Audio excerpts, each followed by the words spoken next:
Olá, hoje o RDTV vai falar sobre saúde e doenças respiratórias. A nossa convidada é a médica Keila Medeiros Maia, mais conhecida como Keila Maia, é pneumologista. Obrigada, doutora, por ter aceito o nosso convite. Prazer muito grande. Olá para todos. Bom, nós estávamos até conversando um pouco antes de gravar, né, que a gente precisa falar de saúde, mas a gente acaba tendo que falar das doenças, porque a gente sabe que é um período bastante complicado, principalmente Mato Grosso, Cuiabá, nós temos problemas muito relacionados à umidade. Tem alguns estados também que vivem isso, né, Brasília, Goiás. Como a gente está na internet, a gente está também aí falando para outros estados e para o mundo, mas quais são as doenças respiratórias mais comuns nesse período em que a umidade chega a níveis desérticos aqui em Cuiabá?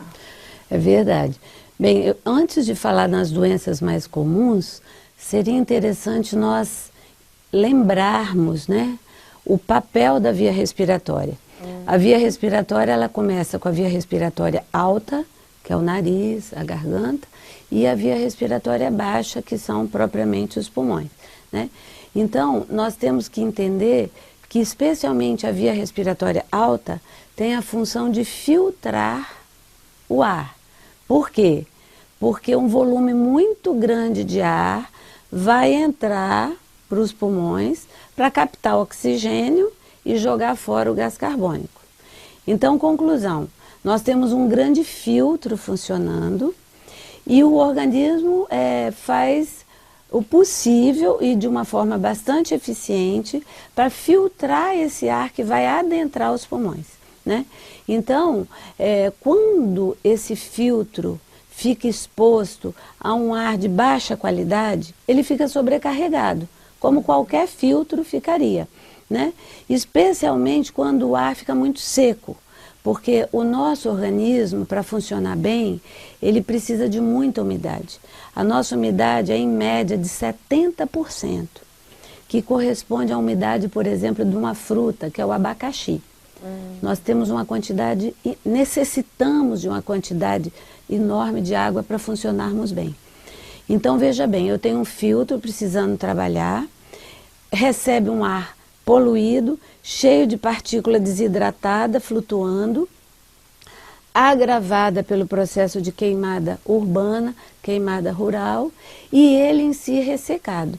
Porque se lá dentro está 70% e aqui fora está 10%, 12%, a água vai puxando toda para fora. Então, conclusão, esse filtro falha no seu trabalho, né? Aí, geralmente, as narinas. Então, quais são as doenças mais comuns? Começa pelo nariz. O nariz eu chamo do pequeno notável. Ele é que é o grande protetor do pulmão. Aí o nariz começa a ressecar, sangrar, entupir, enche de crosta, né? E aí eu começo a abrir a boca para respirar, especialmente à noite, né? E aí o que acontece? A nossa garganta não tem filtro. Então ela resseca e deixa passar tudo. Então, conclusão, vírus, bactéria, bacilo da tuberculose, poeiras, as mais variadas, começam a adentrar. Então, de uma maneira assim, bem simplificada, o que a gente tem? A gente tem muita rinite, muita sinusite, muita faringite. A maioria das pessoas fala assim, eu estou com dor de garganta. Mas você está com dor de garganta porque seu nariz já adoeceu. Sua boca deveria estar fechada. A gente deveria usar a boca para falar e para comer, não para respirar. E aí, o pulmão, nós temos muito quadro de bronquite, de pneumonia. É uma época de muita pneumonia, porque as bactérias vão passando direto. E os idosos e as crianças seriam um grupo que são mais susceptíveis? Porque a gente percebe assim, independente, acho que da idade, por causa desse problema de umidade, todo mundo parece que tem algum problema, né? Olha, eu diria que, no geral, sim. Mas antes desse grupo, quem mais sofre são os alérgicos. Cerca de 20% a 30% da população é alérgica. Então, o alérgico, ele é uma pessoa que requer. Se ele pudesse ficar trancado numa bolha de ar perfeito, ele não seria doente. Porque o alérgico, ele é reativo. Ele só adoece quando exposto à agressão. Então, os alérgicos, como eu falei, são muitos, eles são os que primeiro adoecem. Quer seja da via aérea superior, quer seja da via aérea inferior, quer seja da pele, né? Nós temos também muito problema de pele, porque fica exposto, né? Aí, em seguida, nós temos os pacientes portadores de doenças crônicas. Por exemplo, as pessoas que têm enfisema pulmonar, né? As pessoas que têm uma doença chamada bronquiectasia, que é o pulmão secretivo purulento, né? As pessoas que são diabéticas, que têm a defesa rebaixada. Então, são outros também que muito frequentemente adoecem. Tanto que as vacinas, elas são oferecidas gratuitamente pelo governo para as pessoas portadoras de doenças crônicas, porque eles são um grupo vulnerável. E depois nós temos as crianças abaixo de 5 anos, especialmente, e as pessoas acima de 60, 65 anos. São essas pessoas que mais têm dificuldade. A gente às vezes percebe que as pessoas têm uma certa resistência em procurar logo um médico. Começam os primeiros sintomas e às vezes, não, é um resfriado, é uma gripe, e aí às vezes se automedica. Pode haver complicação para esse tipo de situação? Olha, eu gosto de pensar assim, a gente tem que ter bom senso, né? Não é também qualquer espirro ou tosse que você vai procurar médico, até porque não tem médico para ver todo mundo, né? Então vale sim o chazinho de gengibre com mel, com limão, mas estourando 3 dias. E também dependendo do sintoma. Se tiver febre, você já tem que ficar atento, né? E procurar médico mais precocemente. Se tiver qualquer percepção de dificuldade para respirar, o peito pesado, apertado, são indicativos para você andar mais rápido. Se for só um quadro de tosse, pura tosse, você pode esperar até 7 dias. Passou de 7 dias, não. Nós somos um grande polo de tuberculose ainda. Passou de 7 dias, você deve checar a sua tosse, né? Então, assim, esse equilíbrio, nem tanto ao mar, nem tanto à terra, né? Tem gente que deixa. Eu nunca esqueço um dia que eu estava no meu consultório, tem doentes que marcam a vida da gente. Um paciente entrou para consultar, eu olhei na cara dele e vi a face da morte. Eu examinei, você vê um paciente dentro de Cuiabá com plano de saúde. Eu olhei, examinei, encaminhei imediatamente para a UTI. Quando eu acabei meu consultório, eu fui vê-lo, daí a 4 horas no máximo, ele havia falecido. Então, assim, de novo, nem tanto ao mar, nem tanto à terra. Quer dizer, também não é mania de médico, mania de remédio, mas também não é para ficar esperando, achar. Tem gente que me procura, doutor, essa gripe não passa. Desde quando você está tossindo? Ela tem 6 meses. Aí você vai ver, está com tuberculose, os filhos estão todos com tuberculose, os vizinhos estão todos com... Então, a gente tem que ter esse equilíbrio. Eu acho que 1 semana, não havendo febre, não havendo falta de ar, é um período razoável. E como é que estão os tratamentos hoje em dia para essas doenças respiratórias? Bem, o primeiro tratamento que eu vejo necessário é combater a poluição. A poluição intradomiciliar, que aqui no nosso estado tem duas questões, que é a questão ainda do tabagismo. O Mato Grosso, especialmente Cuiabá, ainda nós somos 10% de fumantes. Quer dizer, considerando uma população de quantos mil habitantes? Acho que a gente está com uns 800, 900 mil. 10% são 80 mil pessoas ainda que fumam. Fumam dentro de casa, prejudicam muito as crianças. Fizeram um trabalho uma vez numa enfermaria de SUS de crianças internadas com pneumonia. Eles chegaram à conclusão que 98% era exposto ao tabaco. Então eram crianças fumantes, né? Então a primeira coisa é combater a poluição ambiental. A segunda forma é o fogão a lenha. Fogão a lenha é uma coisa muito gostosa, muito romântica, muito saborosa, mas extremamente lesivo para a saúde. Obviamente daquela pessoa que fica nele fazendo a comida, né? Então nós temos até assim uma linha de divulgação do fogão ecológico, né, que não solta fumaça dentro da casa. É um programa que tem no governo do estado do Ceará, né, que seria uma coisa muito interessante. Depois vem a queimada externa, a poluição externa, que eu fico assim, pessoa agora, eu fico absolutamente impactada com o descaso dos nossos gestores em relação às queimadas. Porque nós literalmente matamos pessoas. Matamos pessoas, né?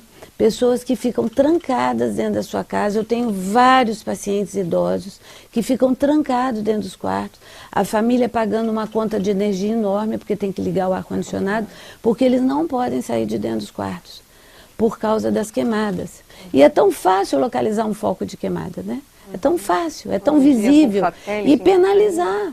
A gente acha muito interessante sair do Brasil e ver que não tem papel no chão e ver que ninguém passa sinal vermelho, porque existe uma atuação imediata, primeiro educacional e depois punitiva. Você vai educar até quando que queimada faz mal para a saúde? Até quando? Eu estou em Cuiabá há 32 anos. Tem 32 anos que a gente vê pessoas morrendo porque as queimadas matam. Então isso é uma coisa que a gente tem que priorizar no tratamento. Porque não havendo ou reduzindo a poluição, o índice de doença é baixo. Aí haja remédio, haja... Aí havendo a doença, ou antes disso um pouquinho, vem as vacinas. Nós temos 2 vacinas importantes para o aparelho respiratório. A vacina da gripe. Gente, o que tem de gente com medo da vacina da gripe? A vacina da gripe é contraindicada em quem tem alergia a ovo. Essa pessoa não deve tomar vacina. Mas as outras pessoas devem tomar. Dá reação? Dá uma reaçãozinha. Quem não sabe que menino quando toma vacina fica enjoado? Nós também ficamos enjoados. Tem uma tossezinha, tem um negocinho, mas é infinitamente menor do que a gripe do influenza. Eu tive um caso de uma paciente de 28 anos, ígida, não era diabética, não era aidética, não era nada disso. Ela contraiu a gripe pelo influenza. Eu a mediquei, daí uns 5 dias ela me procurou dizendo que estava com falta de ar à noite. Resumindo a ópera, quando eu examinei, o coração dela estava falido. O influenza deu uma miocardite. Conclusão, transplante pulmonar cardíaco em São Paulo. Então o influenza é assim, não é só a pneumonia. Ele ataca o coração, ele ataca a medula com Guillain-Barré. Então, o influenza é um vírus extremamente agressivo, tem que vacinar. O ideal é vacinar todo mundo, mas o governo fornece gratuitamente aos grupos de risco, que é menor e maior idade. Mas tem várias clínicas, é uma vacina barata, que a gente estimula a fazer uso. E depois vem a vacina da pneumonia. Nós temos 2 vacinas, uma mais antiga, que é fornecida pelo governo para a população de risco, e tem uma mais atual, que é uma dose na vida, que tem no centro de vacinação, que é um investimento que vale a pena vacinar toda a família. Isso daí independe, por exemplo, essa vacina especialmente da pneumonia, independe se é uma pessoa que é diabética, cardíaca ou tem algum tipo de problema de A única doença. coisa que a gente pede na vacinação é que a pessoa esteja clinicamente bem. Né? Você não pode... Tem gente assim que depois que pega a pneumonia, ai doutor, eu quero vacinar. Eu falei, espera, vamos tratar a sua pneumonia, depois você vacina. Então você tem que estar bem justamente porque a vacina debilita. Então o primeiro grau de tratamento é cuidar da poluição, o segundo é fazer prevenção com vacina e o terceiro adoecer. Aí vem os remédios, né? Aí não tem jeito, porque a pneumonia é uma doença grave, especialmente a pneumonia. É uma doença que você tem que agir energicamente. E aí vem aquela gastação com remédio, né? Às vezes UTI, às vezes internação, enfim. Mas é dessa forma que as coisas evoluem.